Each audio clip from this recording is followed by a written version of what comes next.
Okay, let's see. That's off, that's off, that's off, that's on. And everything says the stream is live. So, let's go ahead and get into it.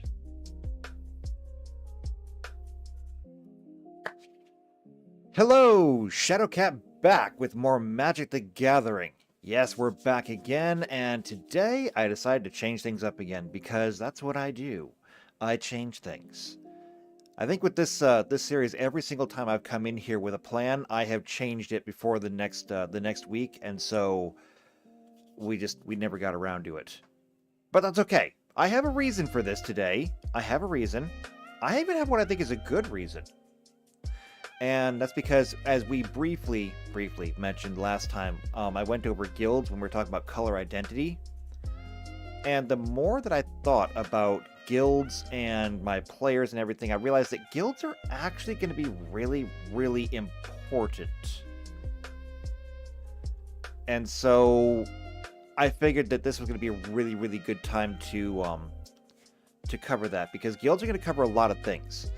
Guilds are going to be a new part of the map that we're going to be introducing. They are going to be affected by your color identity.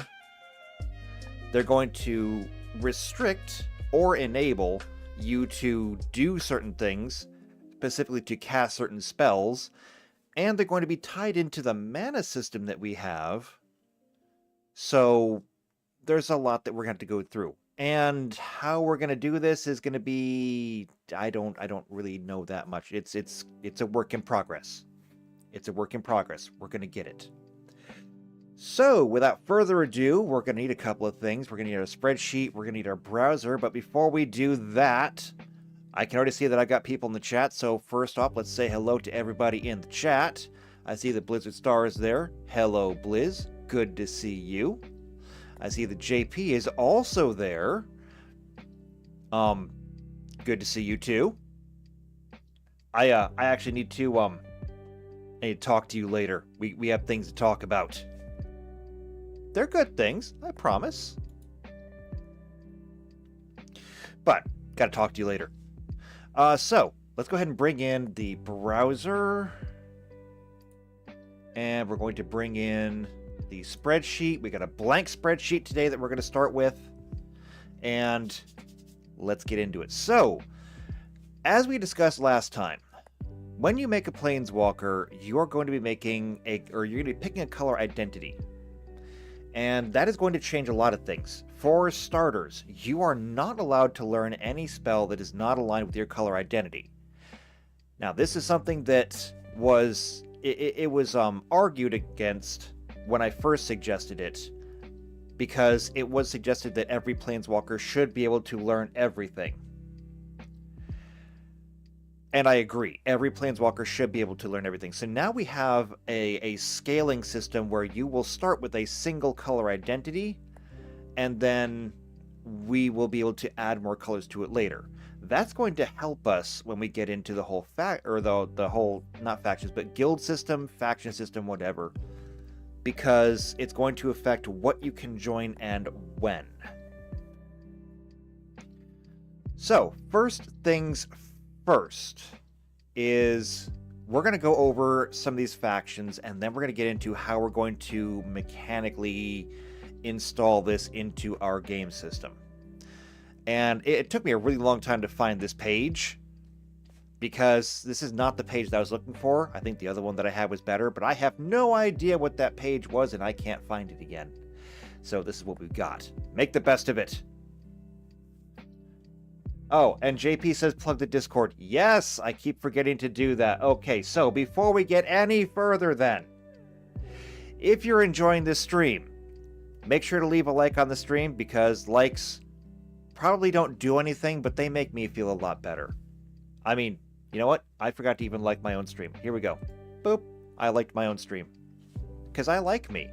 I'm happy with me. So, go ahead, leave a like on the stream if you want. If you want to see more of this, make sure you subscribe, hit the bell icon. That way you get notified every time these videos come out. I mean, the stream happens at the same time every week, so should be pretty easy, but go ahead, subscribe anyway.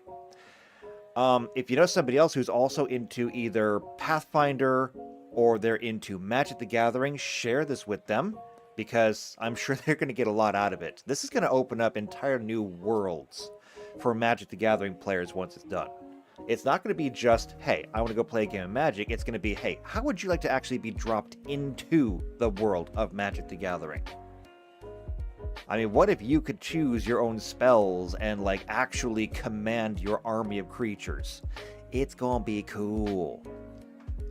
Additionally, if you want to leave a comment, you can do that down below in the comments section, but even better is if you're going to leave a comment, I would highly suggest you join the Discord as well.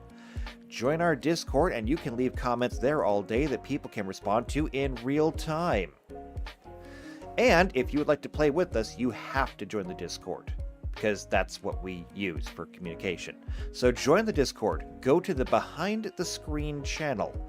Let me know what game you're interested in playing, what your availability is, and once I have enough players, we will begin. And speaking of beginning, now that I got the plugs out of the way, for now, let's go ahead and jump into this. So when it comes to factions, there's actually a lot of them. The most popular, the most famous ones, of course, are the Ravnica guilds. But they're not the only ones. And right here, we have a whole bunch going way back in time. So this is from the set Fallen Empires. We have the Orders. The Order of Leitber, the Voldian Merfolk, the Order of the Ebon Hand, Dwarven Stronghold, and Havenwood Elves. This is your basic just soldiers and spies, or I guess in this case it's going to be underwater people. Black is going to be all of your necromancers and cultists. Red is going to be all of your barbarian tribes, and green is going to be all of your elves. It's the standards that we saw when Magic the Gathering first came into play. Coming down to the Invasion and Planeshift and Apocalypse, that gave us the 5-color Coalition, as well as the Phyrexians, who back then were just black. Coming down here to the all the Kamigawa stuff, you've got the Mortals and the Kami. Don't know anything about them, but they're all 5-color groups. Now, how we're going to handle 5-color groups like that, whether it's going to be open to everybody or very, very exclusive, I don't know, because when you say the Mortals, that's kind of everybody. But again, we may not use everything on this list. This is just a list of all the factions. Next, of course, is the Ravnica block, and this is going to be where I think we're going to see most of the attention, because there are 10 guilds here. Azorius, Dimir, Rakdos, Gruul, Seliznya? I don't know. I don't speak Russian. I can't say these words. The Orzhov, the Izzet, my guys, the Golgari, the Boros, and the Simic. And all of them are like the central focus of the entire Ravnica block, and in case you can't tell, there were a few of those blocks.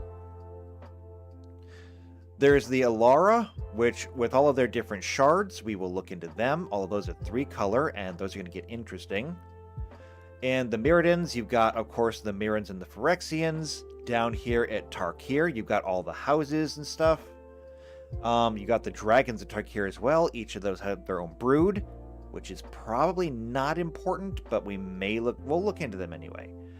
And down here in Zendikar, of course, we've got the Zendikari and the Eldrazi. Let's see. Oh, JP says, what did I say? The kitchen stools are floating now. I don't know. I'm not responsible for that. You may have a poltergeist. Also, I gotta move my chat. I can barely read it. There we go. That's better. Okay, here in Ixalan, we've got these things. The Coalition, the Empire, the Legion, and the River. And then in Strixhaven, we've got whatever these things are, but we'll get to those. So yeah, we've got a lot of things to go through, and some of the things... what we need is going to be kind of a master list. This is a master list, though, but one of the things we're going to have to do is first determine what we're going to do in general. So, how do we want to do this? First thing I guess we got to do is sort through what can we use and what can't we use. And that's going to require looking into each one of these kind of sort of one at a time. So let's just take a look at this Order of Lateburr, because it's the top of the list. It is a religious sect in Sarpedia on Dominaria. It was founded in the Benthen Lateburr. Makes sense. Its members of the order are cleric knights who worship the Hand of Justice and the Benthen Lateburr himself. Benthen recorded his teachings in The Way, and the order follows it as a codex for their way of life. So this is going to be the first ones that we're going to do. Obviously, these are going to be super simple, and I guess they're going to be kind of the things that you could join at any given time. So we're going to start with these and see where they take us. Okay, so first things first, the Order of Lateburr. What are you doing? No, just stop. No, down here. The Order of Lateburr. And honestly, I should probably move that down here. There we go. We can clear that. And also, should probably make this readable, because I can't read this. Can you read this? How about 14-point font at least? And right here, I'm going to put faction, color, and we'll get to the rest later. Because right now, we're just kind of curating. Make all this centered just so it looks a bit better. Okay, and of course, these guys are going to be white. So white. The Vodalian Merfolk. Vodalian Merfolk. They're going to be blue. Don't ask me why blue is a U. I don't know. I guess because black already had the B. The Order of the Ebon Hand.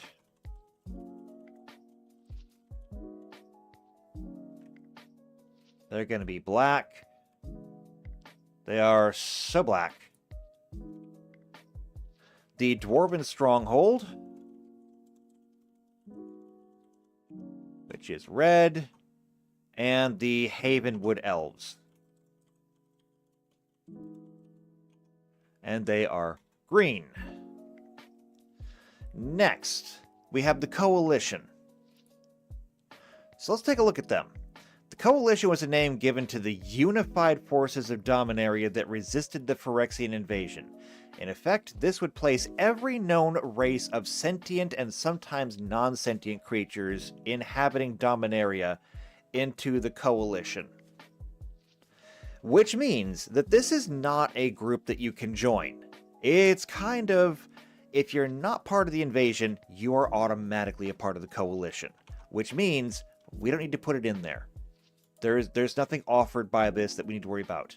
And the Phyrexians, I don't think you can join the Phyrexians. I think you have to be a Phyrexian to join the Phyrexians.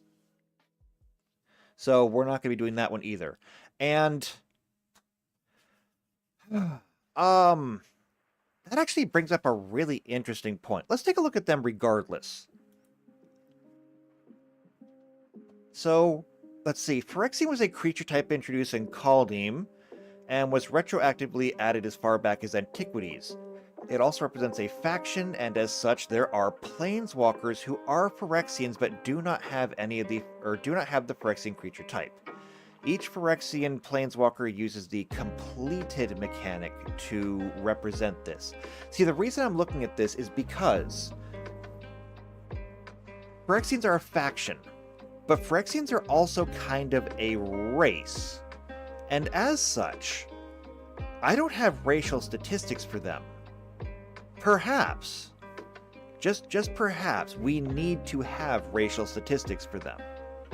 Maybe we need to have a list of actual playable races from the Magic the Gathering lore. Now, I don't see any reason why anybody's going to figure out a way to play an Eldrazi. It doesn't make sense. But if there are Phyrexian planeswalkers, then we need to potentially consider this. So let's take a look at them. Completed is a keyword ability introduced in Kamigawa Neon Dynasty. Completed is the first Planeswalker-only keyword ability and is associated with the Phyrexian mana both in the original and hybrid forms. If part of the mana cost is paid with life instead of mana, the Planeswalker enters with fewer loyalty counters. Interesting. Completed means if this permanent would enter the battlefield with one or more loyalty counters on it, and the player who cast it chose to pay life for any part of its cost represented by Phyrexian mana, it instead enters the battlefield with that many loyalty counters -2 for each of those mana symbols. That's very complicated, but basically that just means that if you're paying, if you pay for life, or pay with life rather, it's not coming out. So here we go. Completed Planeswalkers. The first one apparently here is this. Timeo, the Completed Sage. And I want to take a look at that. I can't... Okay, hold on a second. Pull this down just a little bit. There we go. Ah, good enough. Okay. Here's Timeo, the Completed Sage. And Timeo is completed, and it says here that the split mana can be paid with white or with green, blue, or 2 life. If the life was paid, this Planeswalker enters with 2 fewer loyalty counters. So there's the actual function in process or progress. Process, whatever. That's how it works. Looking at this though, that's not human. That's not an elf, that's not a goblin, that's not a dwarf, that's not anything. That looks like somebody who is completely their own race. I think we might need to actually add Phyrexians in here as a playable race. So, okay, I'm going to go ahead, what I'm going to do is I'm going to put this back up here. There we go. Also, I'm going to move this. No, I guess I'm not going to do that.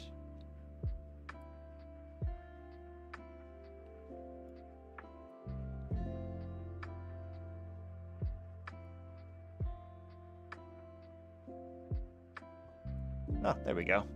That helps a little bit. No, it doesn't. I still have the line there between everything. Okay, I'm going to be a perfectionist about this and see it's going to waste everything.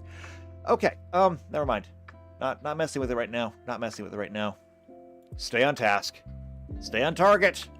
Stay on target. Okay, and there's actually more of them. Look, Jace. Jace is one of them. Oh, actually they all are, aren't they? No, they're not. There's a Johnny, Jace, Vraska, Nissa. Okay, not all of them, but there's a lot of big ones there. Okay, so Phyrexians is going to be in there. Okay. Now, I'm pretty sure that the requirement for joining the Phyrexians is, you're going to need to be a Phyrexian.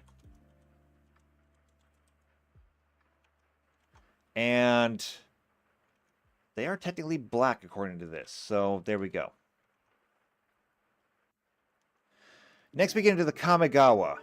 So this is the Mortals versus the Kami. Now the Mortals, I'm going to go ahead and just assume is going to be literally everybody. And Kamigawa is clearly Japanese inspired. Kami is the Japanese word for God. And so if I look at this, let's see. Well, it says Japanese for great, or no. That's just the Japanese word. Great spirits, specifically the spirits, though not all typed as such, associated with all things in the world of Kamigawa. So Neon Dynasty, Phyrexian Invasion, things like that. The Kami came in overwhelming variety of forms, even among the same species of Kami.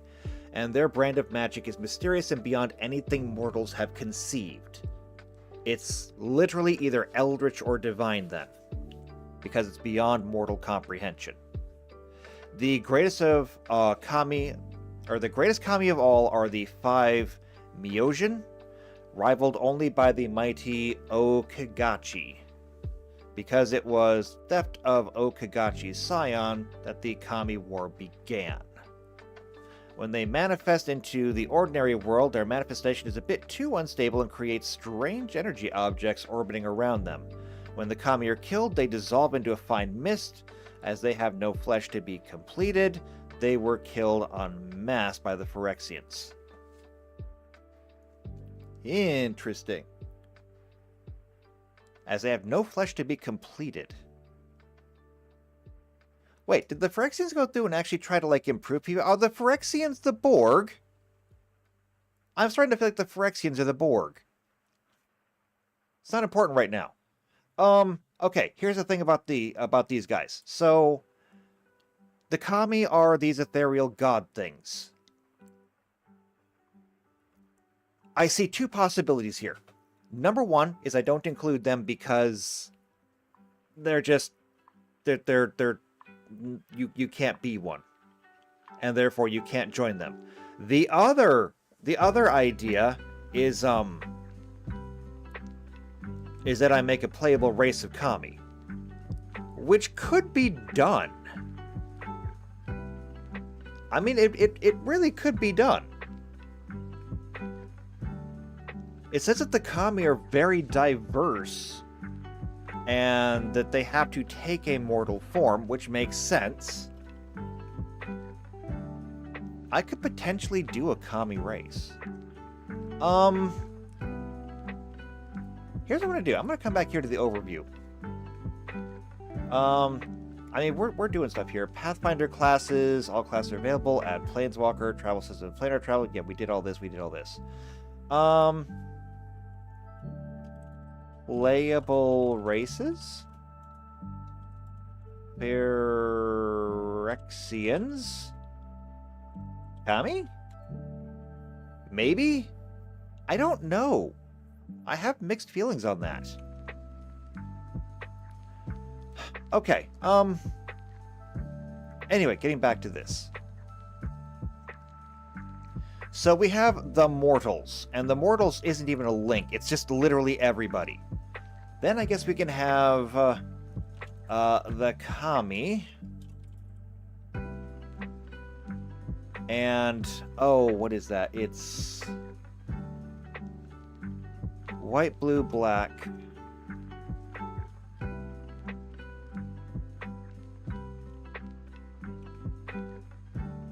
Yeah. Wooburg.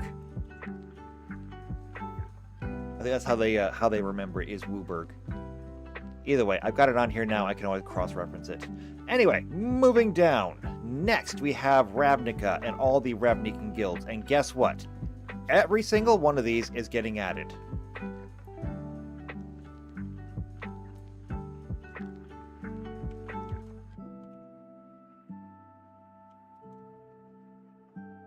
No, not that. Did I copy those? Copy? You're not letting me copy these. Why not? Copy. Paste. Okay, fine. Don't do it then. I'll do it myself.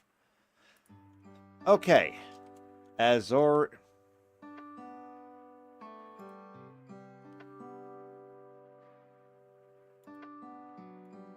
I lost all my formatting. Azorius Senate. And they are white, blue. The House Demir. And they are blue, black. The Cult of Rakdos. They are black, red. There's the Gruul clans. And they are red, green. There's the Selesnya Conclave.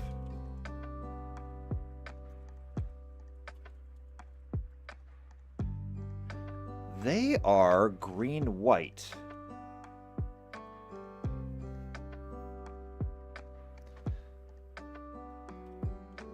After that is the Orishoff Syndicate.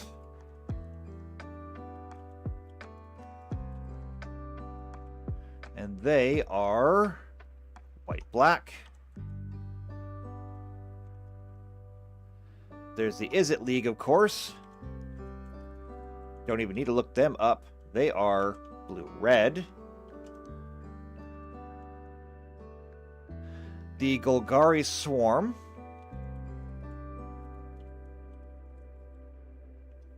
And they are black-green. There's the Boros Legion. And they are red-white. And last but not least is the Simic Combine.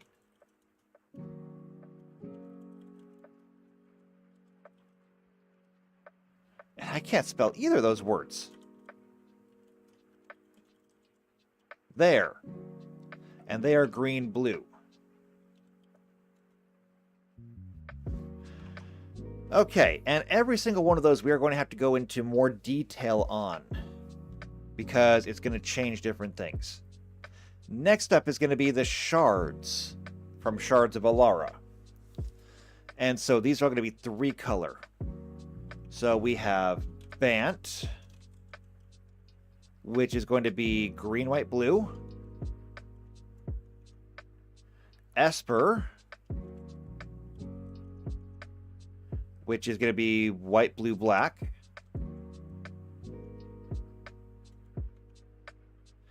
Grixis,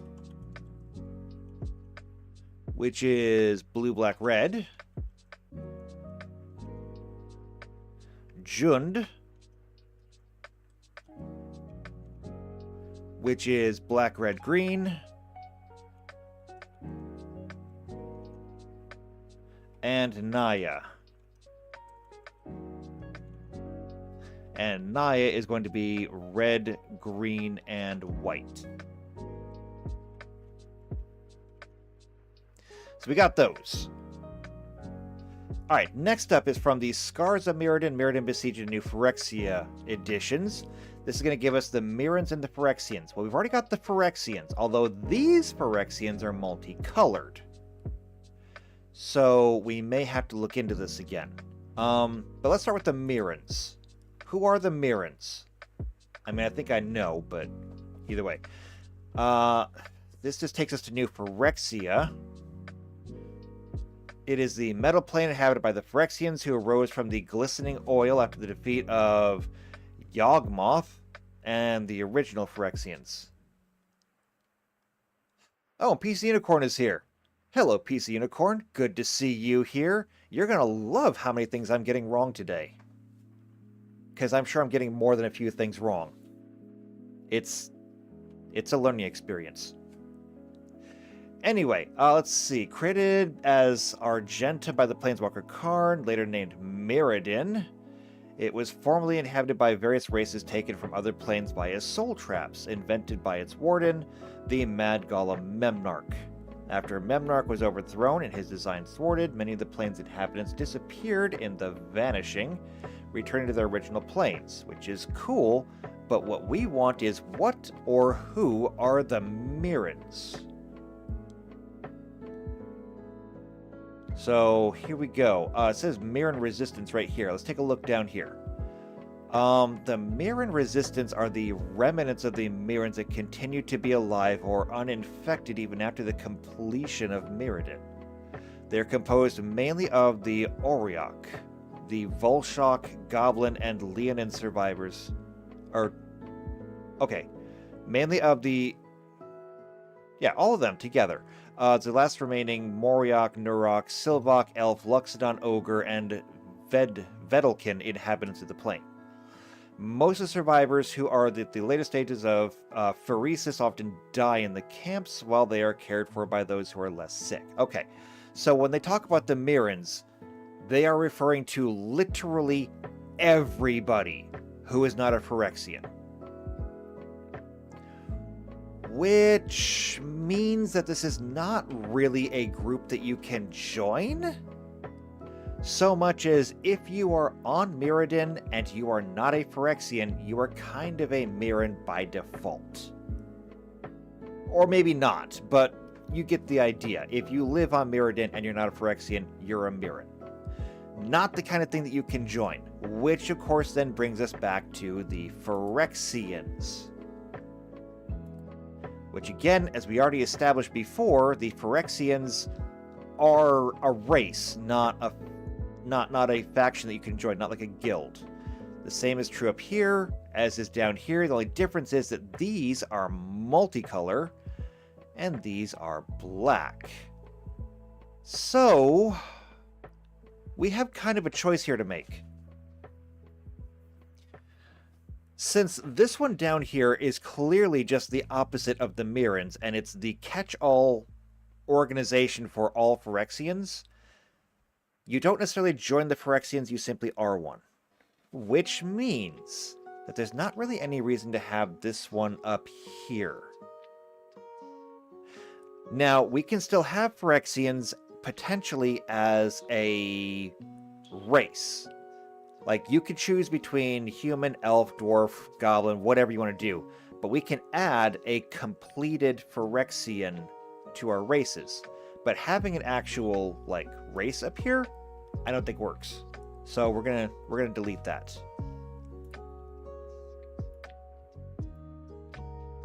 Perfect. Alright, so no more Phyrexians, and there's not going to be any Mirrans. Which kind of hurts me a little bit, but it's alright. We can still have them. Now, getting into Tarkir. This is going to be a little interesting because I need to look at some of these. For example, the Asben Houses. It is one of the 5 clans of Tarkir. The Asben Houses admires the ancient dragon's aspect of endurance. Their color wedge is, of course, white, black, and green. It says that they are resilient warriors that fight in tight-knit groups. Their homes are in the harsh, rugged desert plains. The center of the clan is a fortress city. But yes, this is absolutely a group that we can join. It even says right here, creature types. Humans, Avens, Orcs, Anyoks, and Spirits. So that's cool. We can add that. So that's the Asben Houses. And as we said, those are white, black, green. Next, of course, is the Jeskai Way. Let's take a look at them. Again, it's one of the 5. They admire the dragon's aspect of cunning, and their symbol is an eye. They comprise humans, Djinn, Ifriti, monks, and Avens. Okay. They are a clan of martial artists, mystics, and monks. The clan focuses on strategy over strength, planning battles against other clans from their remote monasteries in the Misty Mountain Lakes. Okay, so you can join these guys, absolutely. So, Jeskai Way. And again, they are blue, red, white.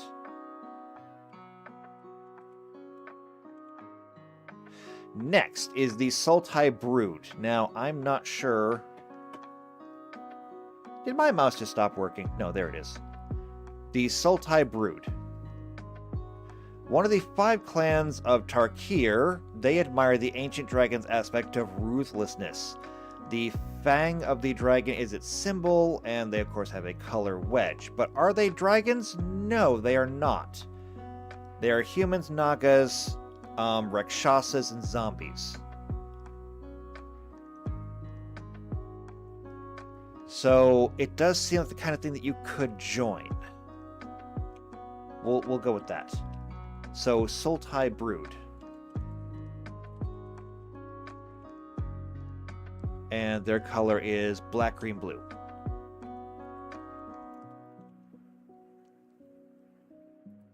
Okay. Next, of course, is going to be the Mardu House, and I'm a little bit less worried about these guys. They respect the dragon's aspect of speed. They are humans, orcs, goblins, and warriors. So, yeah, you're in here. the Mardu Horde. And you are red, white, and black.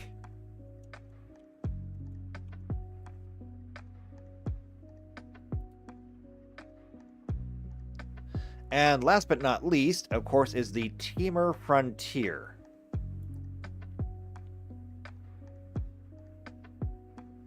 So they, like the dragon's aspect of savagery, they are comprised primarily of humans, Enoch, Avens, Luxodon, and elementals. So, cool. The Teamer Frontier, and they are green, blue, and red.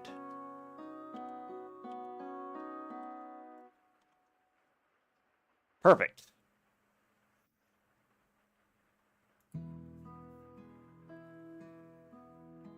So now we get into the actual dragons of Tarkir, and here's where I think we're going to have a bit of a problem.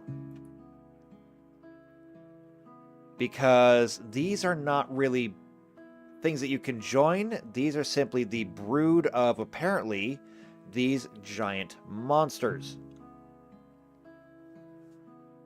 So, this guy is one of the 5 elder dragons, and I'm willing to bet that the rest of these are the rest of the elder dragons. Meaning that this is not something that you can join. You would have to be born into it. Can't do it. So, we don't need to add these. Moving down, we have the Eldrazi stuff. The Rise of the Eldrazi, the Battle for Zendikar, and the Oath of the Gatewatch. The Zendikari are just the people who live in Zendikar, and so that's not really anything that you join, it's just the people who live there. And the Eldrazi are just that. They are the Eldrazi. You cannot join the Eldrazi, you will melt. So we can skip this. Okay, moving down then to Ixalan.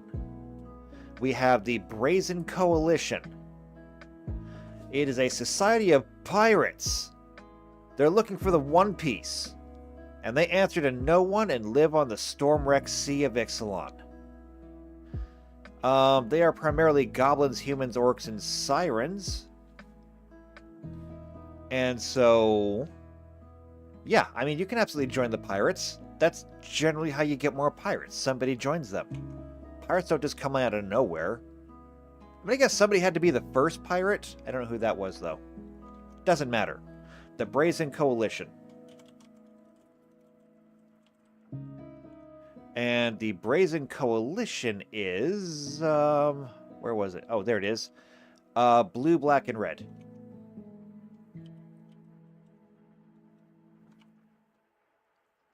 Next is the Sun Empire. The prosperous empire on the continent of Ixalan, which is located on the plane of the same name.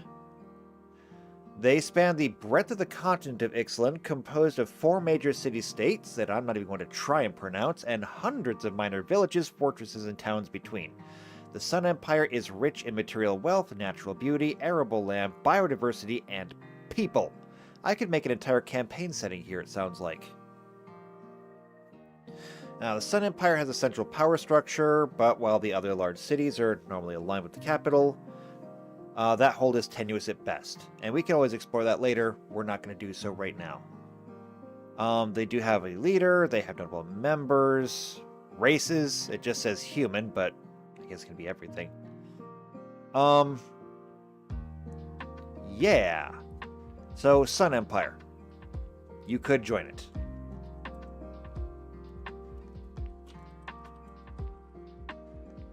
And their colors are red, green, and white.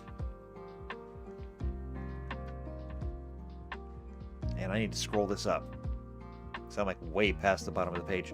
Okay, there we go. Next, of course, is the Legion of Dusk. Not to be confused with the Legion of Dance. The Legion of Dusk is the military arm of the Alta Torreson, an ecclesiastic vampire monarchy on the continent of Torreson. And JP says, "All right, guys, I gotta run. I hear bacon calling. Time to go to Sunday brunch." Fair enough. You go get that bacon. Just make sure it's thoroughly dead first. If not, you may have to cast, you know, just death. Okay, anyway, getting back to this. Vampires. I hate vampires. I really do. Blood-sucking leeches. Anyway, they're here. Technically, you could join them. It says races: humans, vampires, humans, spirits, demons, and dogs. So, you could join them. I wouldn't, but you can. The Legion of Dusk. And then it's going to be white-black.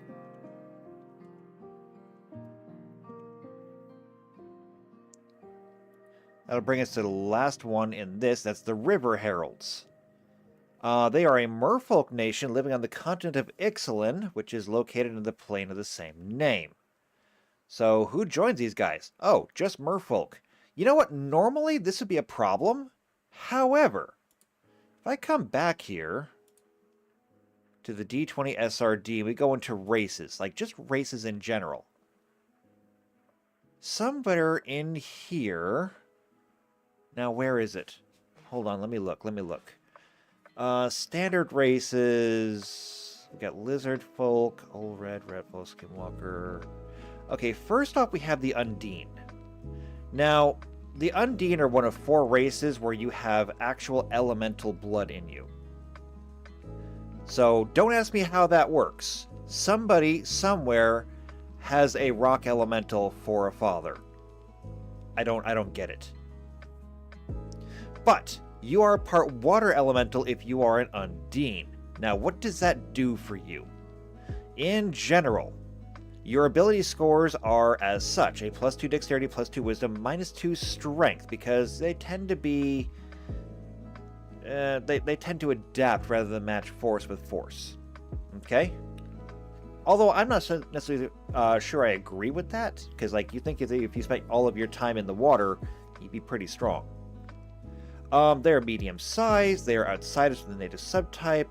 Speed, however, they have a base speed of 30 if they're on land. They also have a base speed of 30 feet in the water, and they can move in water without making swim checks, and they always treat swim as a class skill, which is super cool for them. They begin play speaking Common and Aquan. If they have a high intelligence score, they can learn more, which is cool. They have cold resistance of 5, which is nice.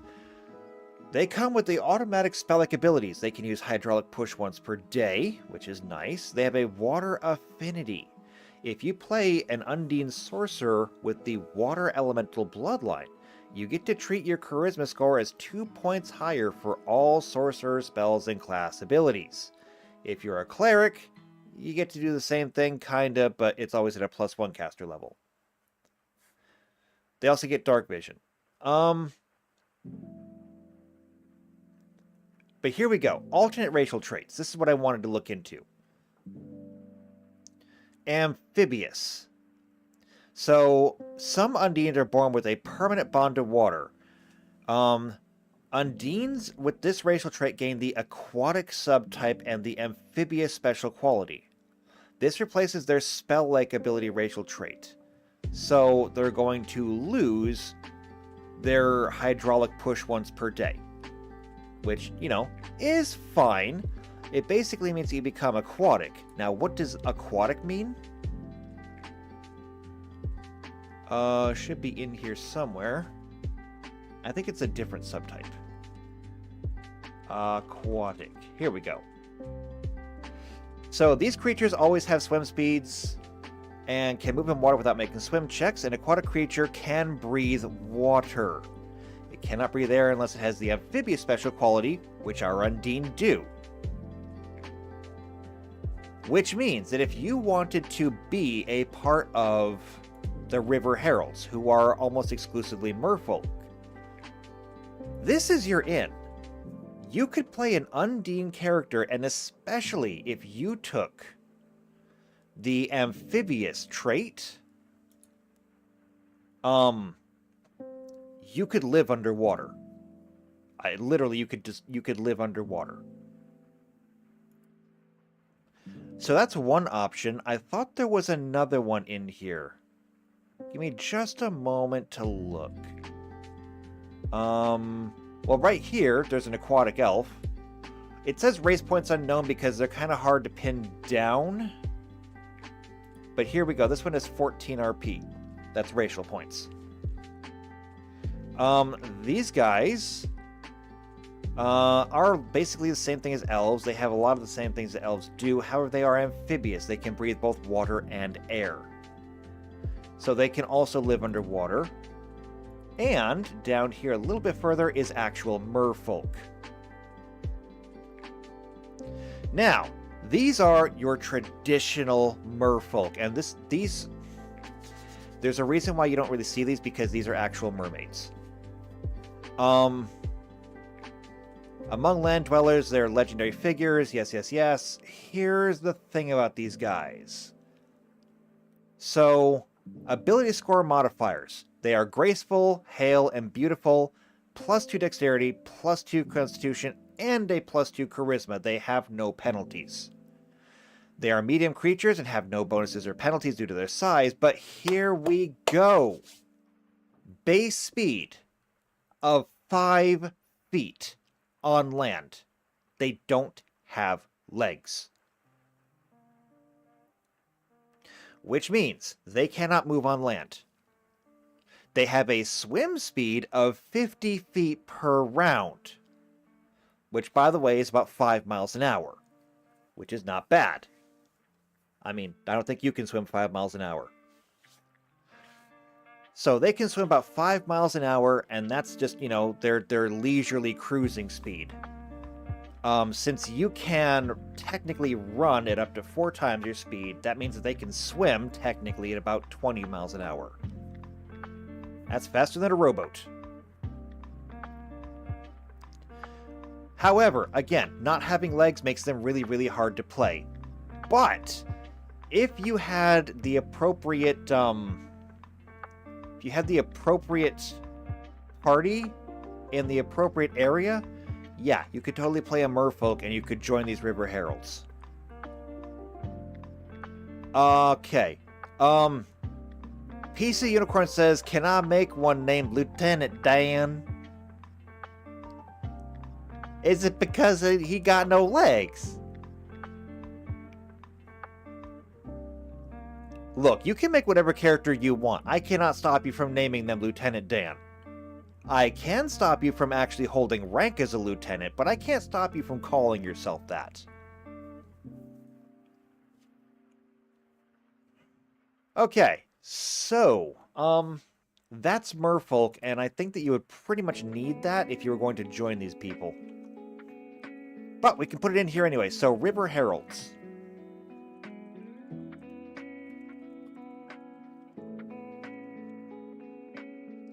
And of course, they're going to be green and blue.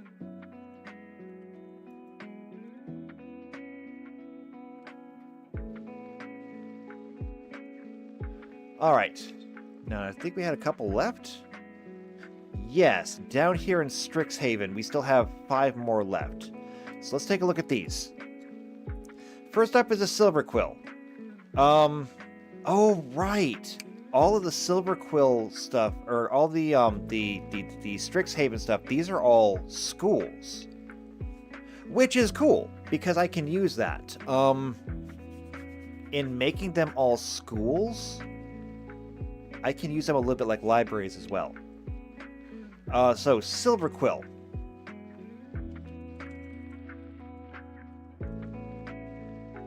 Silver quill is white-black.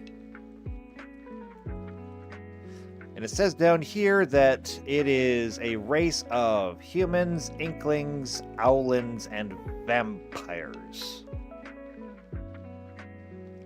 So, there's that thing going on. Not happy about the vampire part, but sure. Here is the Prismari. It is the College of Elemental Arts. It was founded by the Elder Dragon Gazeth Prismari, so that kind of makes sense. Prismari, and they are blue-red.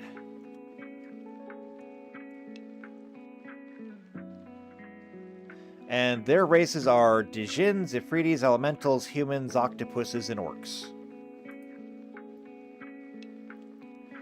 There's Witherbloom, the College of Essence Studies,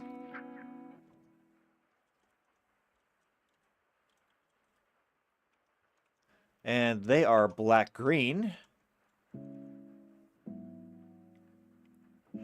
Their races are Dryads, Humans, Pests, Treefolk, Trolls, and Vampires. There's the Lorehold, so the College of Archaeomancy. Sounds interesting. They are red-white.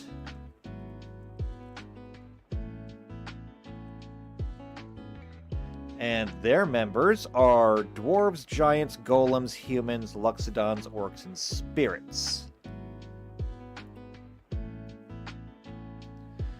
Then there's the Quandrix, the College of Numeromancy. They use, they are green-blue aligned and use fractals as mascots, which is kind of cool. Okay, so Quandrix, and they are green-blue.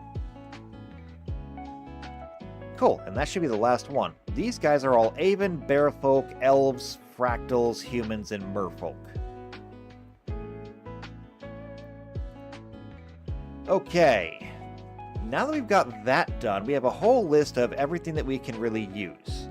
We don't really have any of the 5 colors except for the Kami, and even then,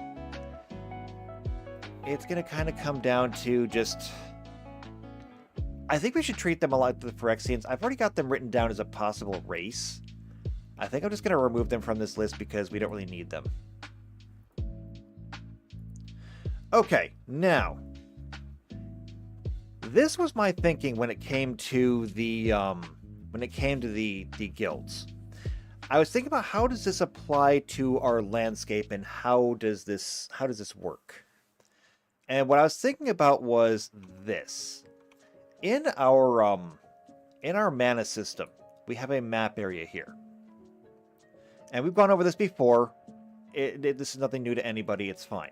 I'm going to delete this because we don't need this here.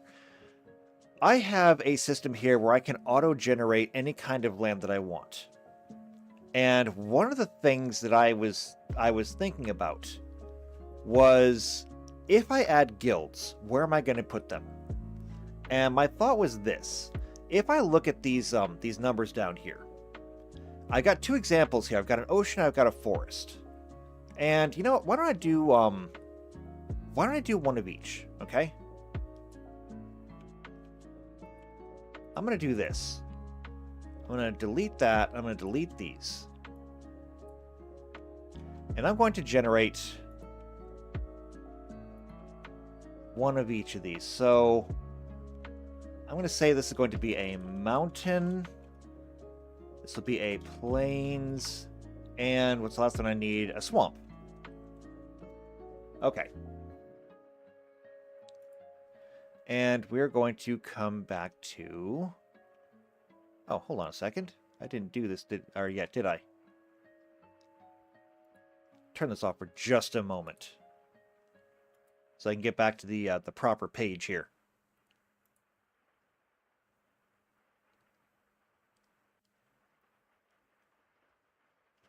Loading, loading, loading.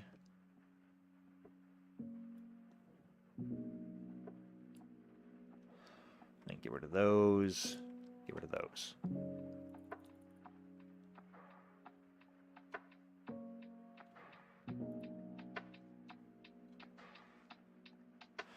Okay, let's bring that back in now.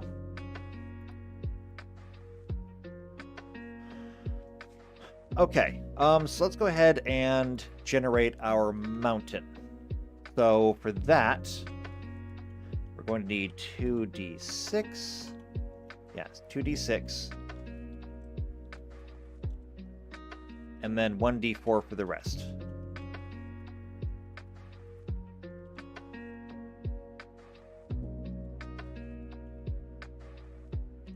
Perfect. And then I need to label this actually.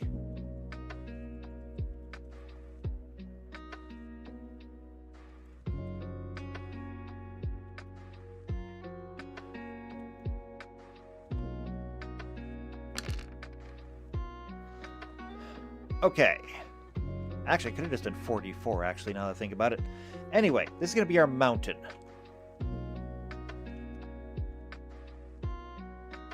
So, obviously, the 2d6 has to go into red mana then. So, red mana is going to be 9. And then we're just going to go down through the list. 1, 3, 2, 3. So there's our mountain. Now we'll do our plains. This time I will do it the easy way.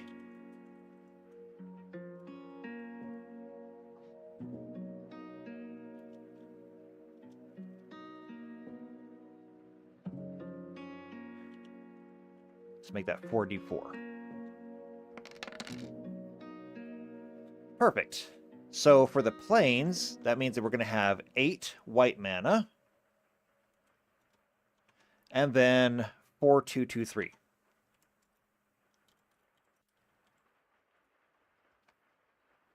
And then we'll do one more for our black aligned swamp.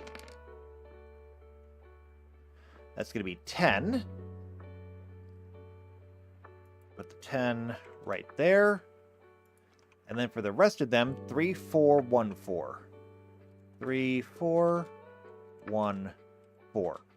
Okay, and now we have full mana distributions for each one of these example areas.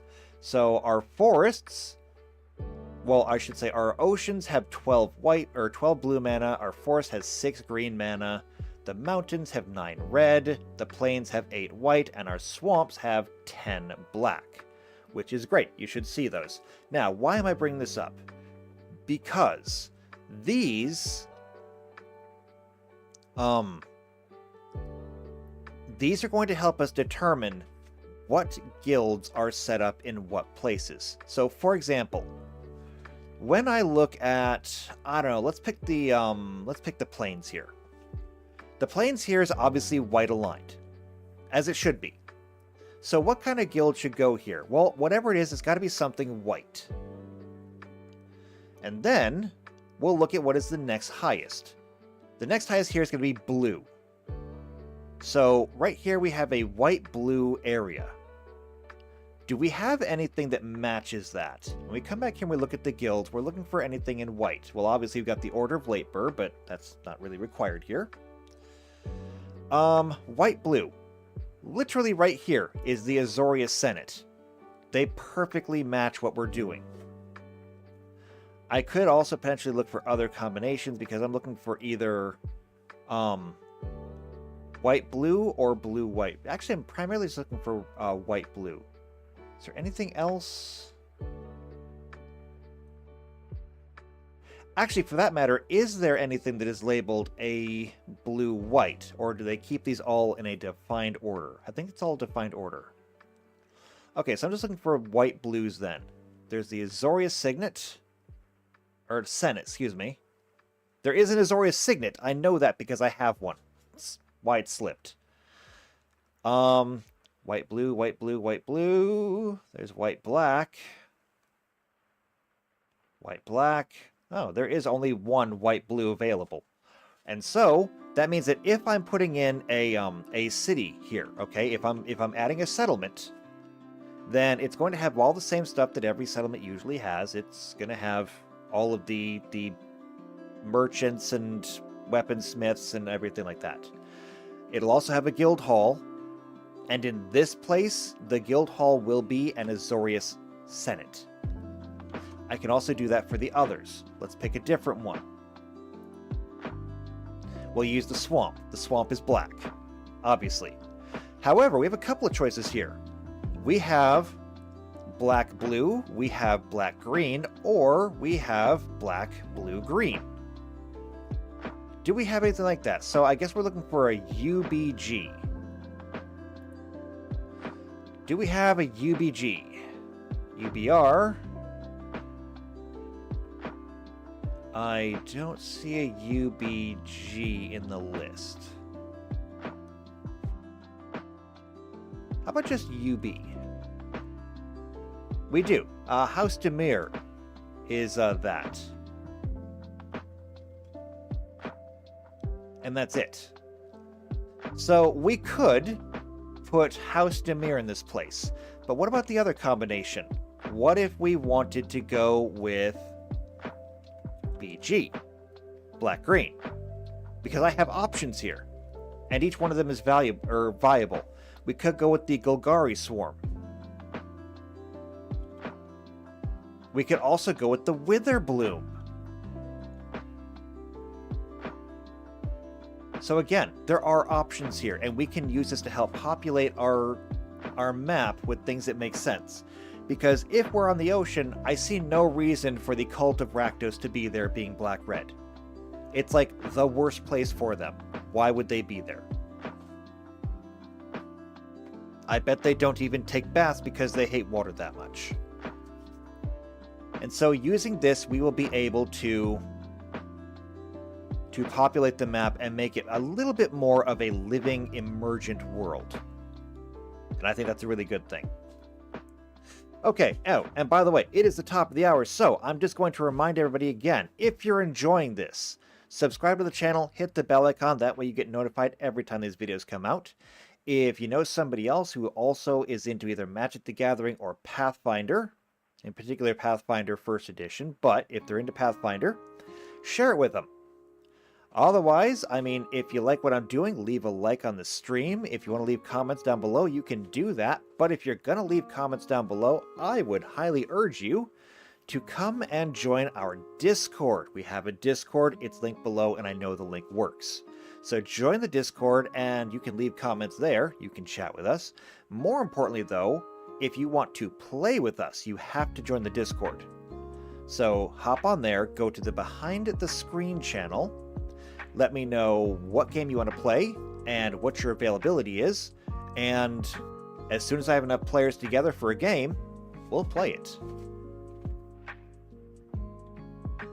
So, just had to get that out there. Trying to do better. I'm not so good at the whole self-promotion thing.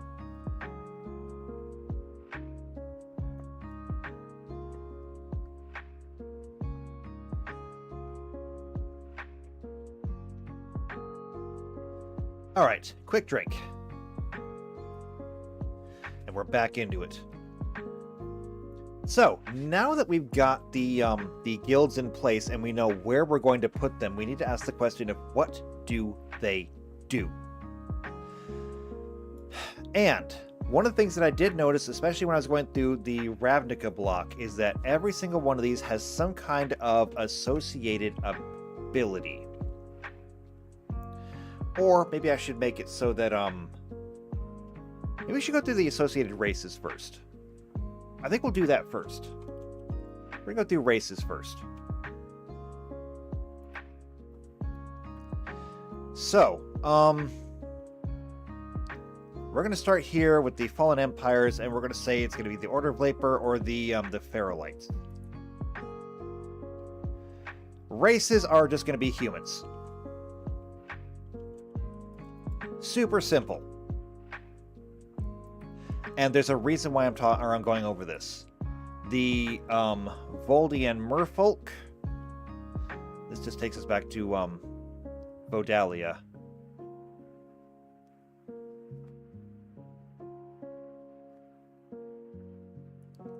But let's see. Early Vodalia. The only thing that I can see here is I can just put down Merfolk. Because it's kind of sort of in the name. It's the best I can do there. The Order of the Ebon Hand. Races, also humans. But there's going to be a lot of those. The Dwarven Stronghold. There's nothing here! It says it was the home and fortress of dwarves of Sarpadia. In the Sarpadian Mountains, it was overrun by orcs and goblins, despite the skills of the human, whatever his name is, and the dwarf Kalen. Okay, so I have to extrapolate here.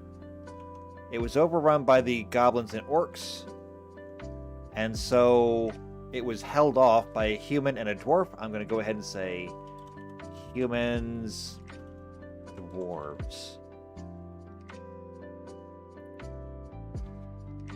And that will take us then to the Havenwood Elves.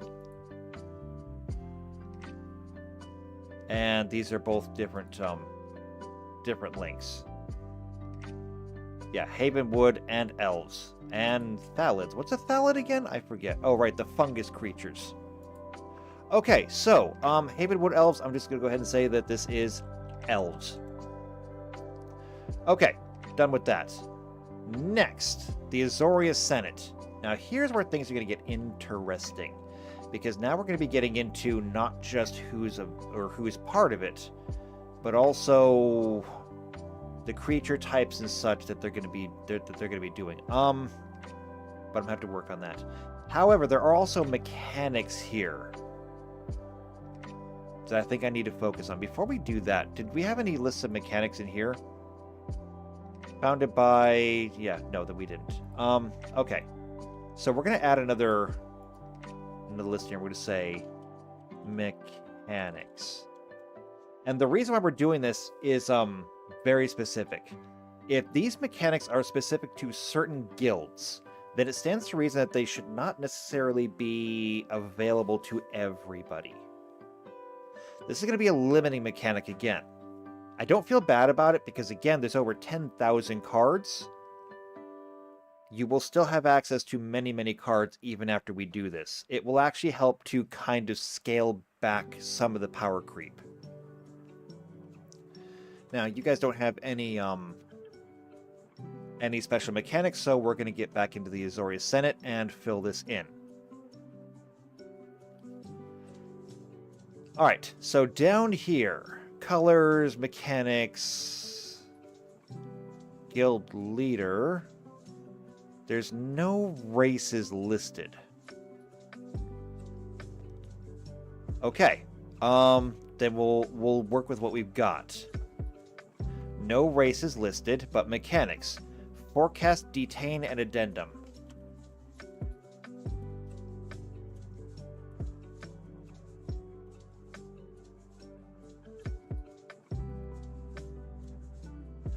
Alright, so those are limited there.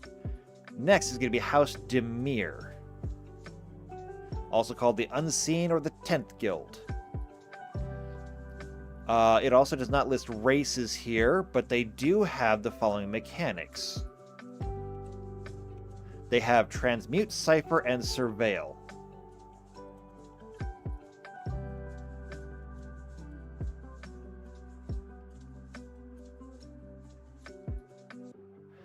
I forget what Surveil does, but yeah, whatever.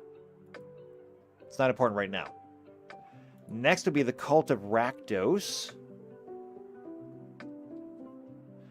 And again, there's no races listed, but they do have the following mechanics. They have Hellbent, Unleash, and Spectacle.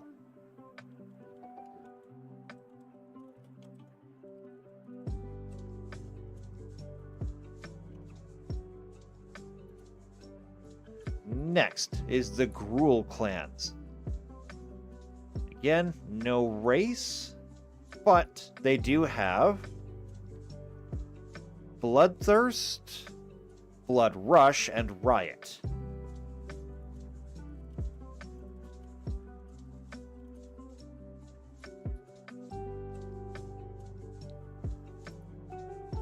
And the whole races thing, I'm going to get to. There's going to be an important reason for that. You're just going to have to hold on a little bit. The Selesnya Conclave. Their mechanics are Convoke and Populate.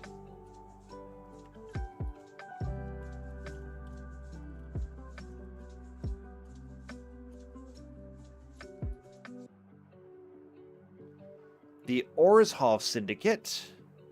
Their thing is Haunt, Extort, and Afterlife.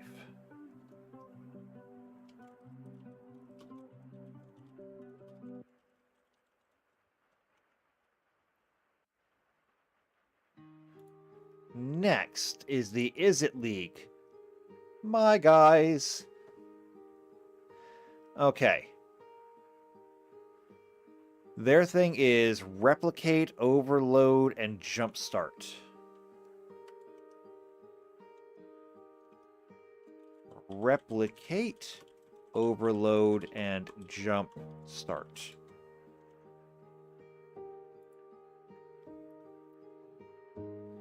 The Golgari Swarm. Their thing is Dredge, Scavenge, and Undergrowth. Dredge, Scavenge, and Undergrowth.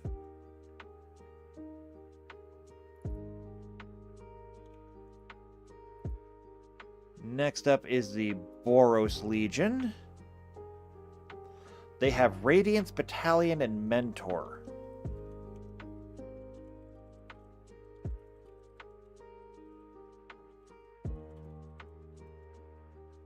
Okay, I remember some of those from when we did all those keyword abilities. And the last one from Ravnica is the Simic Combine. They have Graft, Evolve, and Adapt.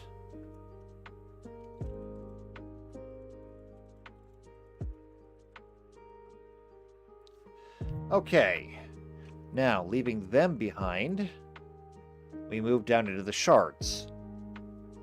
Bant. Bant has nothing.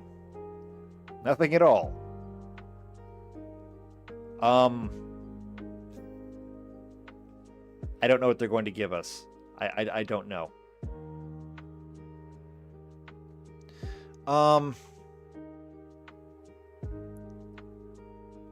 I wonder. I wonder. I really do. So, here's the thing.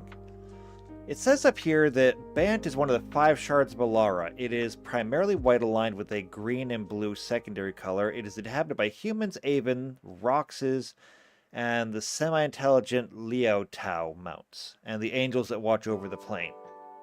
So there's our information as to who lives there, which is good. We can use that. However, this is from Shards of Alara, and it says right here that it's been merged with the other shards. We need to go back to Alara and take a look at this. So, Ancient Alara, the Sundering, which I believe is what split it up into the shards, the Conflux, the Phyrexian Invasion. Let's take a look at the Conflux. As the shard's impending reunification approached, the Dominarian Dragon Planeswalker Nicol Bolas sought to use the energy of the event would create to restore his power, using agents across the plane to foment chaos and destroy the obelisk that stabilized the shards. He accelerated the progress until the shards merged in an event known as the Conflux. The shards reunited, a jagged fusion of now poorly fitting pieces. As the conflicts progressed, it became not the same Alara that had once been, but a new world, a patchwork plane comprised of 5 distinct microverses. Alara, but reborn. Hence the addition Alara Reborn, I believe. The barriers between worlds dissolved, the lands overlapped in chaotic incursion zones. Denizens of the 5 shards ventured forth, meeting their long-lost fellow Alarans for the first time. Prejudice gripped these races that were once allies and made strangers by history and fate. So here's the thing. I'm treating them, or each one of these, as their own kind of separate thing. But it does beg the question then of what time period are we going to be in? Because we don't have a single setting, but we do have a single timeline. And so these are, what's the word that I'm looking for? These are like anchor events. These are things that must happen like across all things. Especially since you have somebody like Nicol Bolas who is involved. If it was simply just restricted to the plane that Alara is in, that would be no big deal. But since Nicol Bolas can then turn around and use the energy that he got from this to affect others, it is a universal event. Just by nature of Nicol Bolas being there. That makes this an anchor point in history. No matter what history you are following, no matter what plane's history you happen to be in, this event happens across all of them. And so that makes it very important. If we play this before, then we still have the shards, and that's fine and everything. If we play it after, then we don't have shards anymore, we just have Alara. But you know what? Maybe that doesn't matter. Maybe that doesn't matter. It says here that Alara is primarily inhabited by humans, Aven, Roxes. And so we're going to put these down. Humans, Aven, Roxes, and they're semi-intelligent Leotau mounts. Since they're mounts, we don't need to worry about it. And angels.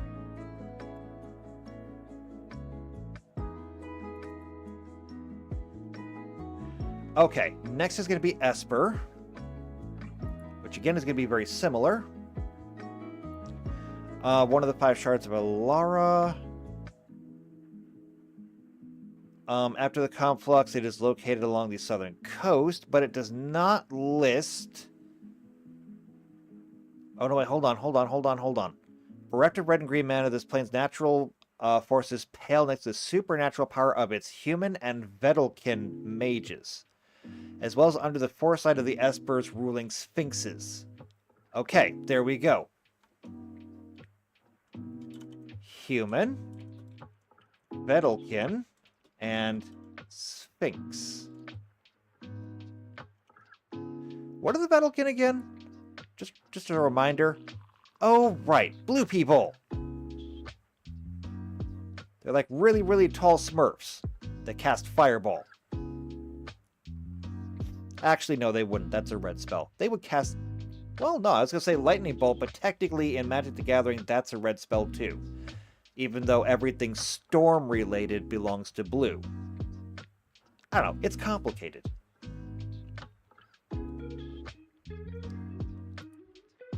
Okay.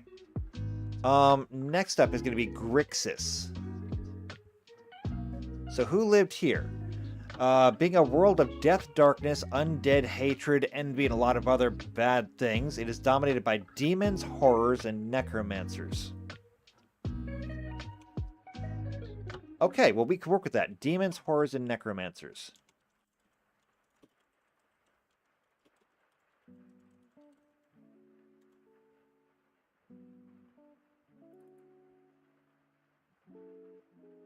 Okay. Next up is going to be Jund.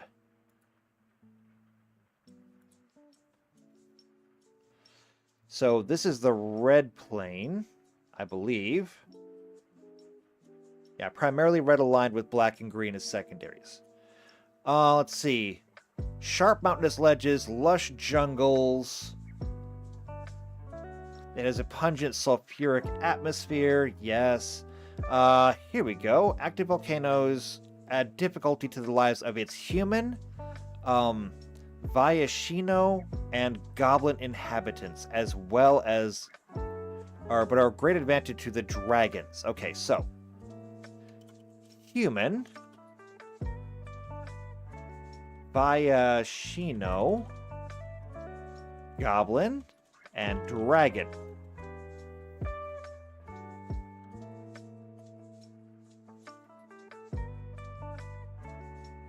Ooh, actually, I just thought about something. Oh, I just thought about something. I'm wasting my time here. These aren't groups that you can join. I'm sitting here figuring out who occupies these places, but these are not groups that you can join. You could move here if you wanted, and that would make you one of them, but these are environments. Okay, I don't need any of this, actually. I do not need this.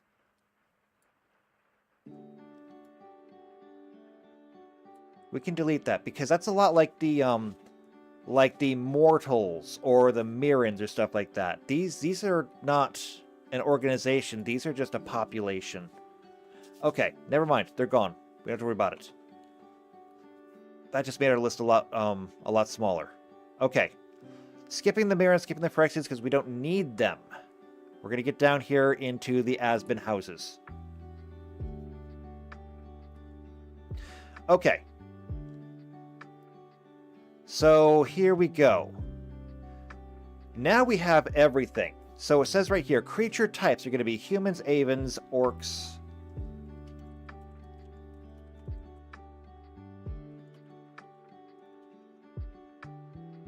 That's orcs with a C, apparently. Ainok and spirits.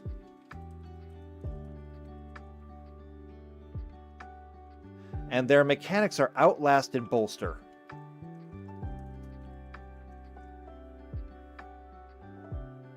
There, that looks a lot better.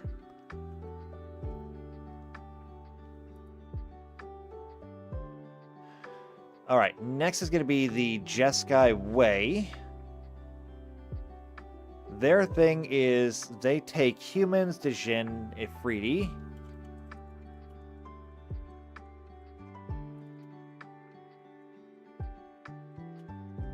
As well as monks and Aven.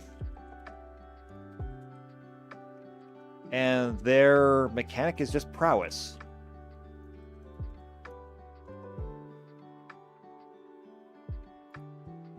Super simple. Next up, the Sultai Brood. So these are going to be humans, Nagas, Rakshasas, and zombies.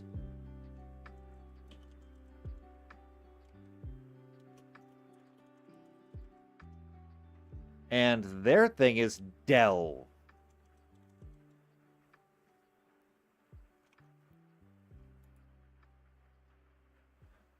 The Mardu Horde. That is what we're on right now. Yes, okay, that's what we're on now. Perfect. Are humans, orcs, goblins, and warriors.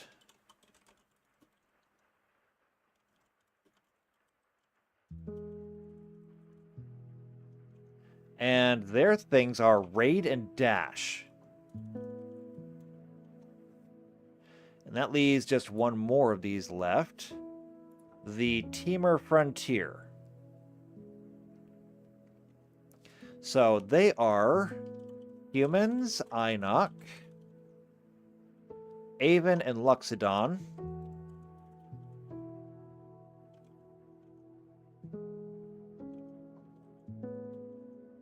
as well as elementals.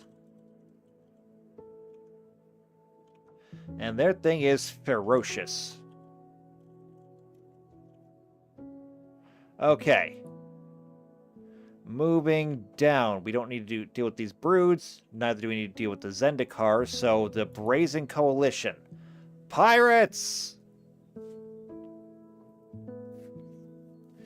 Okay. Now, here's the thing. Looking at this, they do have primary races. That is being goblins, humans, orcs, and sirens. Goblins, humans, orcs, sirens. But they don't seem to have any kind of notable mechanic. Nothing here on the little mini sheet. So, yeah. If I look at this, history, origin, but nothing that says that they have a particular skill that is exclusive to them. And that's fine. They don't need it. The Sun Empire have several leaders, notable members. Here we go. So their primary race is just humans. And their mechanics are Enrage and Dinosaurs Matter.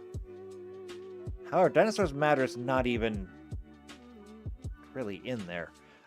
It says right here in the description. Let's see. It is a central power structure, but yes. The human warriors of the Empire cooperate with dinosaurs, and they are protected by the magic of their sun priests. Their cities were built to accommodate dinosaur riders, with high arches that allow their knights to pass through unobstructed. Okay, so they have dinosaurs, but you're not going to be playing a dinosaur. Sorry, you're not going to be playing a dinosaur. So it's just going to be primarily humans, and their thing is going to be enrage. I don't even know what dinosaurs matter is, because I'm not even sure if dinosaurs do matter. So they're just going to have enrage. And that's going to take us to the Legion of Dusk, the vampires. Races. They don't have any mechanics listed, so just races. Vampires, humans, spirits.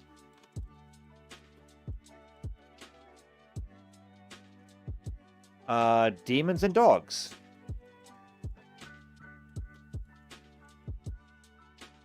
And no mechanics listed.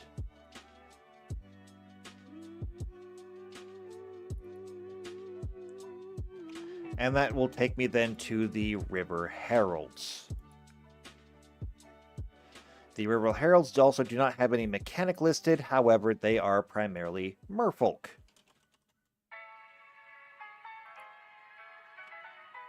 And we're just going to leave that empty. Okay. Then we move into the last section. That's going to be all the colleges. Silver Quill. Notable members, races. Okay. I don't see any kind of mechanics that are listed on here as being specifically theirs. But we'll take a look and see what else we can find. But for now, races. Humans and Inklings.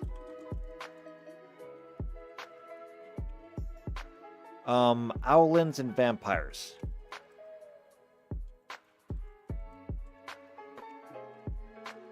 Now, let's see what we can find about any kind of special abilities they have. Let's take a look down here. Actually, we'll scroll down. The description, yeah, I don't really care too much about the description.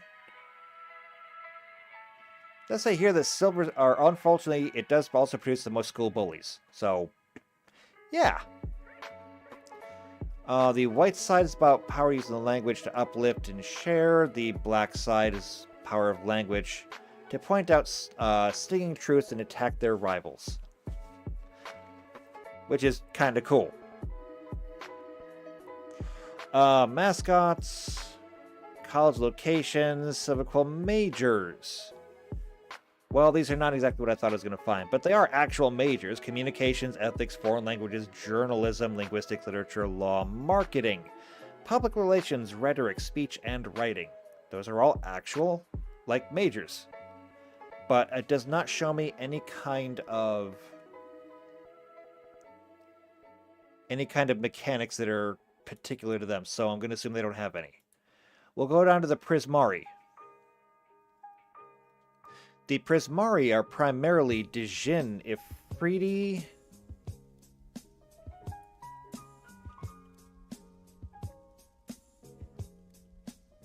they are also elementals and humans. They are also octopuses and orcs.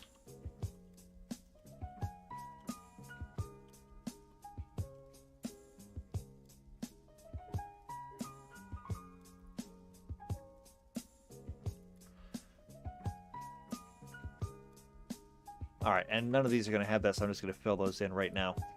Okay. Witherbloom.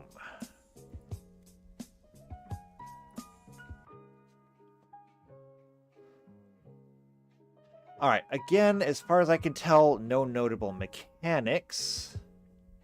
At least as far as I can tell. Although I may have to look into, maybe the set more closely. And we can do that in just a moment. It might help us. For right now, though, races. Dryads and humans. Pests and tree folk.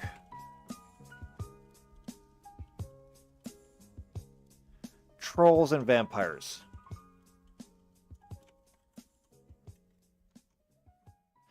move on to the next one. In Lorehold. Lorehold is primarily dwarves, giants, and golems.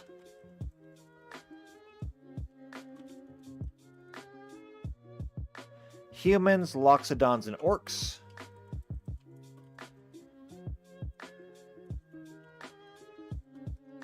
And spirits. And that makes that the longest one we've done yet. There we go.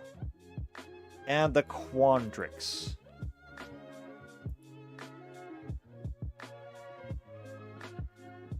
And the Quandrix is the haven for Avens and Bearfolks.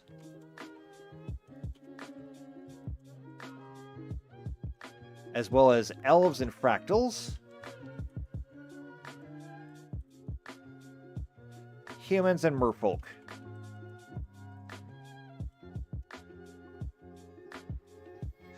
Alright, so that's going to tell us what each one of those is going to do. Now, why is that even important? Why did we bother going through this? Well, because if you're going to be joining a guild of some kind, it's going to need to know who you are and whether or not you belong there. Oh, and PC Unicorn says something about dinosaurs. PC Unicorn says, I think it means that dinosaurs are a primary mechanic, like things that give bonuses to dinosaurs. That's probably what dinosaurs first means.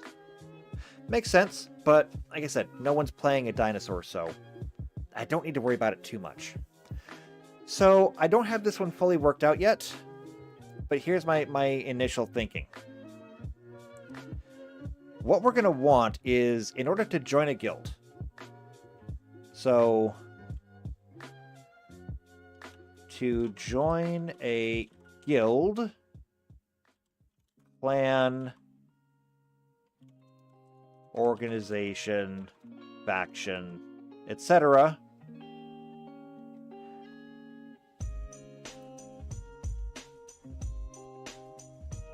There.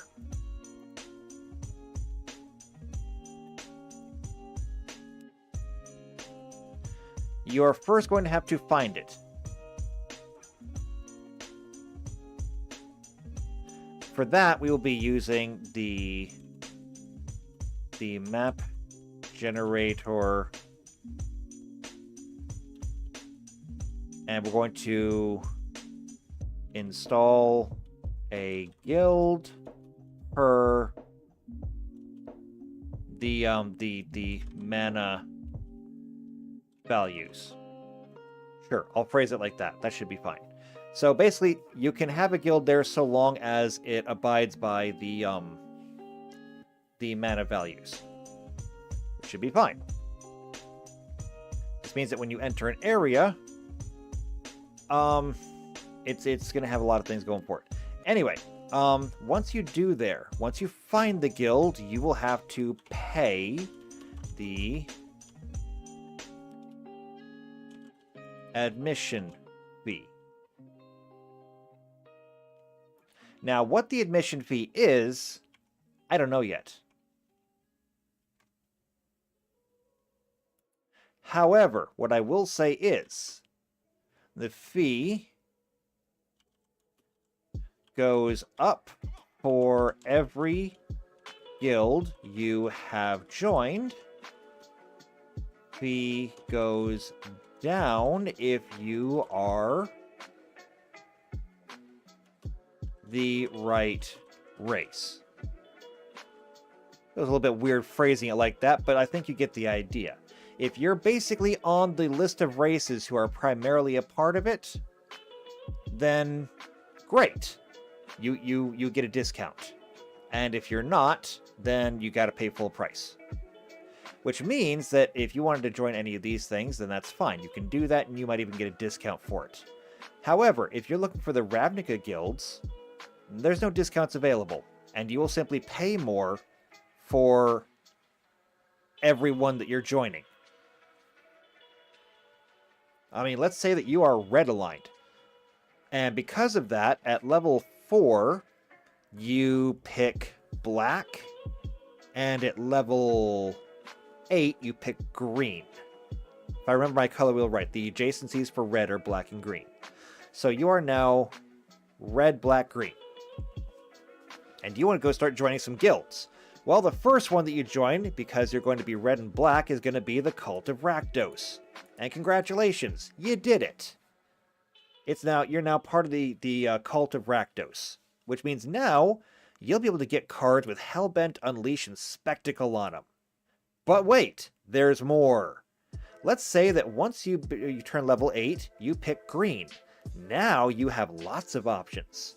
You could go to a red-green guild. That would be the Gruul clans. Great. However, you're already a part of the Cult of Rakdos.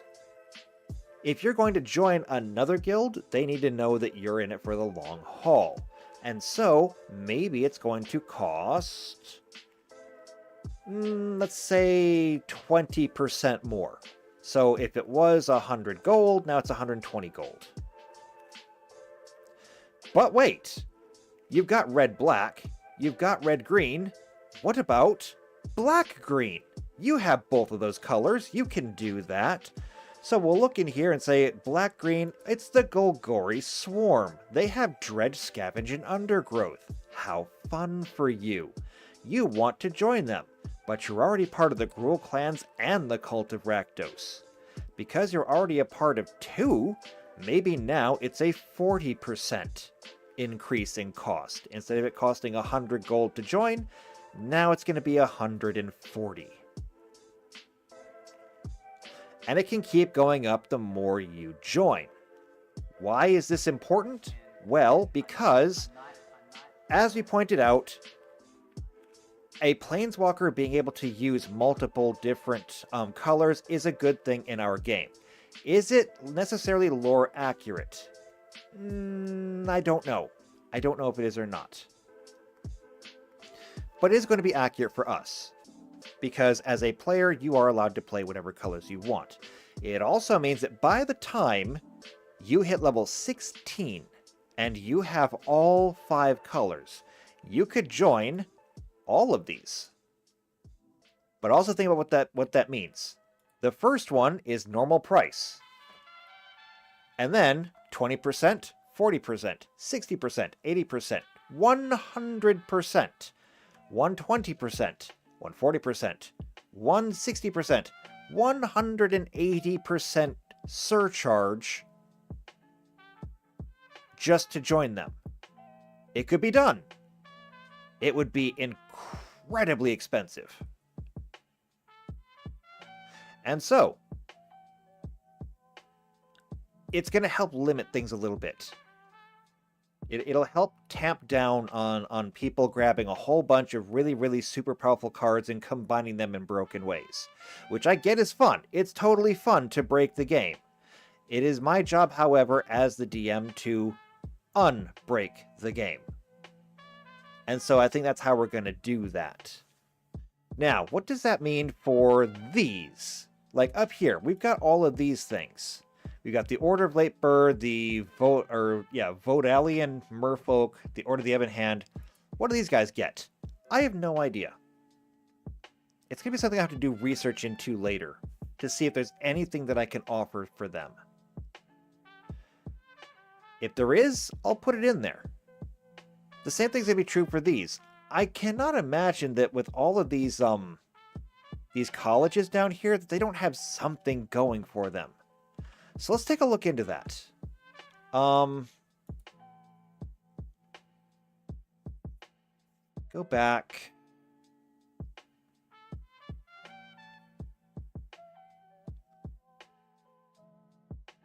I say, why are you getting slow now? Okay. Strixhaven. Let's take a look at this.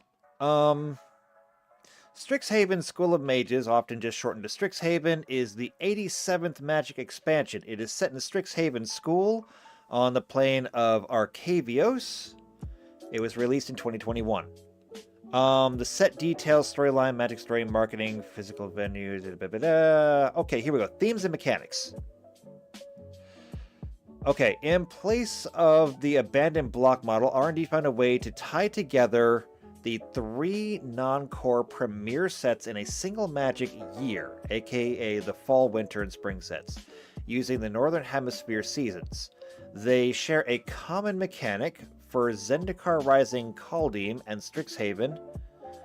There is the modal double-faced cards. Unlike other 2 sets, there's no hard rule as to the nature of these. This is the first time sorceries and instants were printed on the back face of a dual face card. It was the first set centered on an instants and spells matter theme.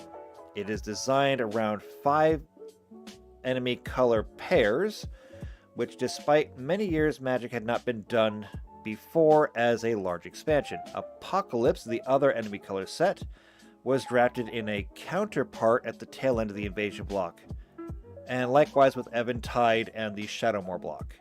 Unlike the Ravnican guilds, Strixhaven colleges aren't built around similarities of the 2 colors, but rather around their conflict.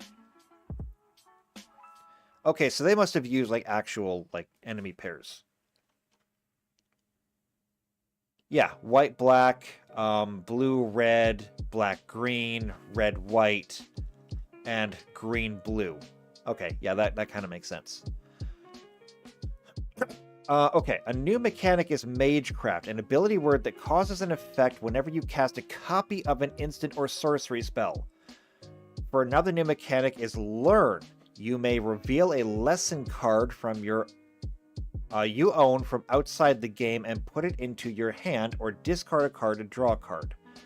These both tie into the higher Spells Matter gameplay, which was previously limited to blue and red. Now see, these are ability words I don't think we covered before.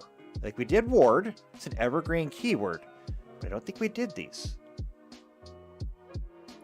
Let's take a look. Magecraft. Last used in Modern Horizons. I don't think we had... Did we do this? Let me take a look. Spells. Should be towards the bottom, I think. Let's take a look. Let's see. Impending Offspring Gift. Disguise. Living Metal. No.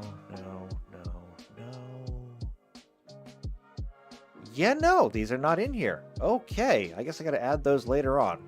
Don't worry, I'm sure that I'll do it someday. But okay, anyway, for right now. Magecraft. Whenever you cast or copy an instant or sorcery spell, do X. So let's see. Magecraft highlights the triggered abilities that give you some sort of benefit whenever you cast or copy an instant or sorcery spell. The effects are differentiated by the Strixhaven colleges, though in practice there are some of these partitions that were not so exclusive. Silverquill, creature pumping and evasion, stacking multiple instants or sorceries on the same turn. Prismari, singular, less stackable effects. Witherbloom is life gain, lore hold, nominally graveyard effects, in practice 1 spirit tribal effect and 1 creature pump. And Quandrix is +1/+1 counters in creating resources. Cool. Can we get an example? Here we go. Professor Onyx.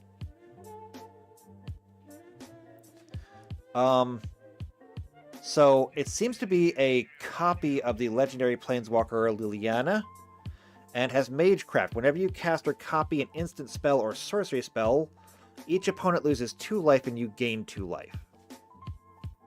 And let's see. That's great, but the primary ability, you lose 1 life. Look at the top 3 cards of your library, put 1 of them into your hand, the rest into your graveyard. That's not very good. Alright, for the cost of 3 tokens, each opponent sacrifices a creature with the greatest power among the creatures they control. And for a maximum of 8, each opponent may discard a card. If they don't, they lose 3 life.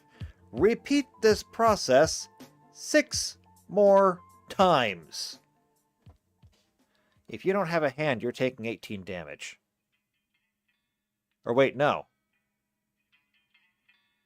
I don't think that actually includes the first one. You'd actually lose 21 points. So if they don't have a hand, that's an instant kill move. Which is cool. I like it. However, I don't necessarily know how they're copying the abilities. Probably because they're using other effects to do so. But okay. We've got that. We've got Magecraft and then Learn. So Learn just says you may reveal a lesson card from your you own from outside the game, put it into your hand, or discard a card to draw a card. So I want to see an example of this one. First day of class is an instant. It says, whenever creature enters the battlefield under your control this turn, put a 1/1 counter on it and it gains haste until end of turn. It also has Learn. You may reveal a lesson card you own and put it in, or from outside the game, put it in.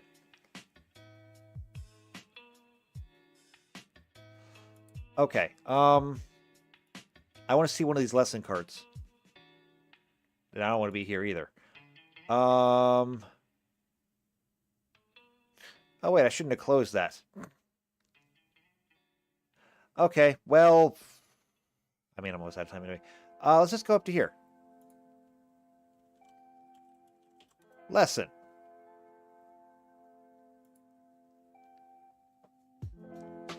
Okay. Lesson cards. It spells subtype, seen exclusively on sorceries and instants.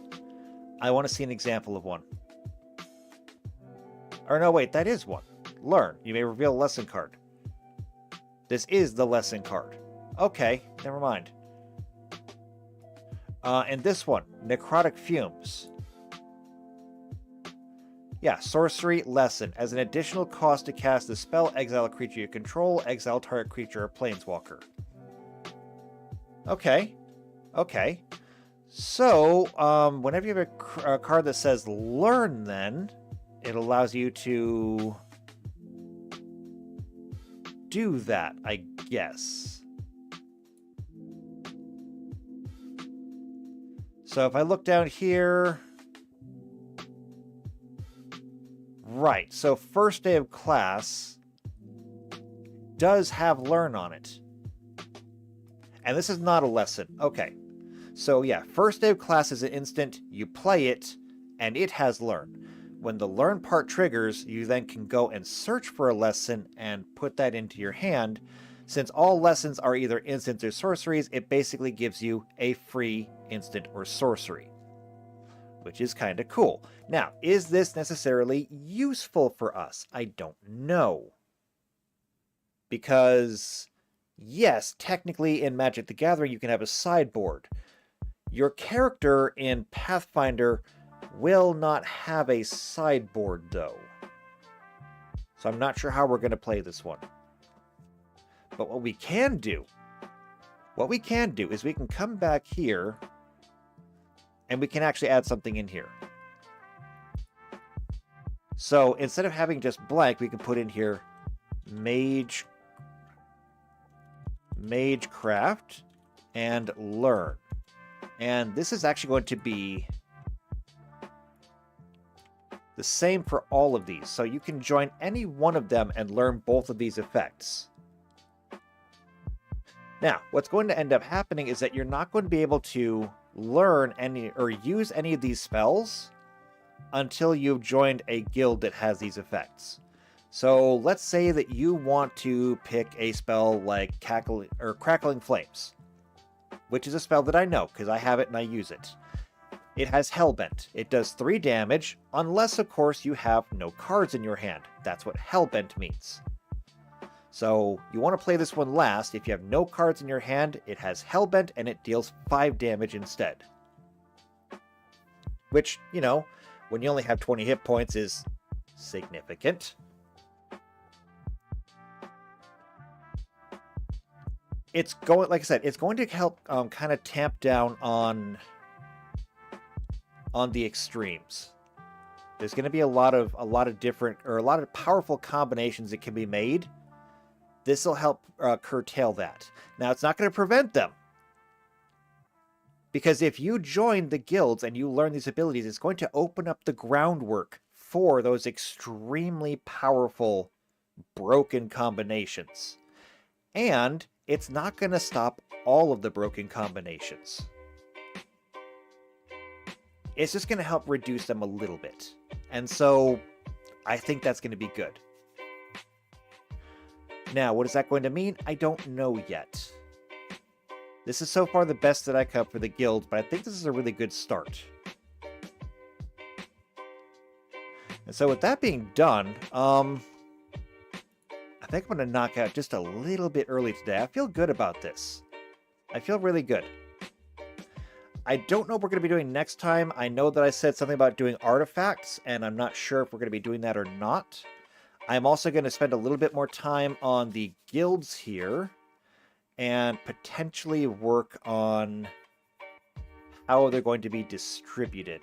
Like, I may make some subdivided tables based on color, so that I can, if I roll an area, I don't need to go looking for what kind of guild goes there. I will simply be able to jump to that table based on color and then see what goes there.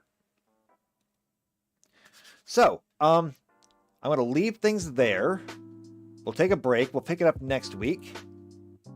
And so, just for the last time today, if you want to see what happens next week, make sure you subscribe to the channel. Hit the bell icon, that way you get notified every time these videos come out. If you know somebody else who is also into Magic the Gathering or Pathfinder, then I'd say share this with them because they'll probably enjoy it. Otherwise, though, if you just like me and what I'm doing, go ahead and leave a like on the video. Go ahead and leave a comment down below. But if you're going to go through all the effort to leave a comment down below, I would implore you to join the Discord. Just go, there's a link down there. Click on the link and join the Discord. And in particular, leave all the comments you want. We're friendly people over there. But go to the Behind the Screens channel. Tell me what kind of game you want to play and what availability you have. Do that, and as soon as I have enough people for one game, I will begin putting that game together. So, I look forward to seeing you on the Discord. I look forward to seeing you next week for more Magic the Gathering. And until then, take care.